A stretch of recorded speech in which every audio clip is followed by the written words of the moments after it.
एक समय की बात है, एक छोटे से गांव में एक धोबी व्यक्ति रहता था। उसके पास एक गधा था, जो हर दिन कपड़ों के गट्ठर को नदी तक ले जाने और वापस लाने में उसकी मदद करता था। गधा बहुत मेहनती था, लेकिन वह इस बात से खुश नहीं था कि उसे रोज भारी कपड़े ढोने पड़ते थे। एक दिन गधे ने सोचा, अगर मैं बीमार पड़ जाऊं, तो मुझे आराम मिलेगा और मुझे यह भारी काम नहीं करना पड़ेगा। यह सोचकर उसने अपनी आंखें बंद कर ली और जमीन पर गिर गया, जैसे कि वह बीमार हो। धोबी ने गधे की हालत देखी और सोचा कि गधा सच में बीमार है।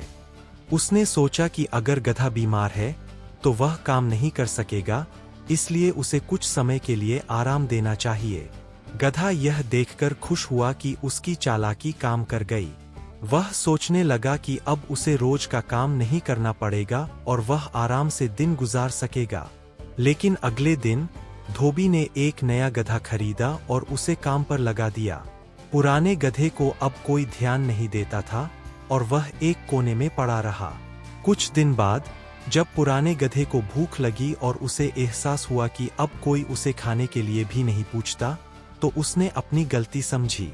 उसने सोचा, अगर मैं काम करता रहता तो मुझे रोज खाना और प्यार मिलता, लेकिन अब मेरी चालाकी ने मुझे इस हालत में ला दिया है।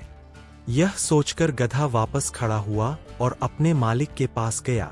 उसने फिर से काम करने की कोशिश की, लेकिन तब तक धोबी ने नया गधा अपना लिया था और पुराने गधे पर ध्यान देना छोड़ दिया था। गधा अपनी मूर्खता पर पछताने लगा, लेकिन अब कुछ नहीं हो सकता था। कहानी की शिक्षा। यह कहानी हमें यह सिखाती है कि जिम्मेदारियों से भागने की बजाय उन्हें पूरा करना चाहिए। आलस्य और चालाकी से कुछ हासिल नहीं होता, बल्कि यह हमें और नुकसान पहुंचाता है। कठिनाई से भागने की बजाय हमें अपने कर्तव्यों को निष्ठा से निभाना चाहिए, तभी हम सही मायने में खुश रह सकते हैं।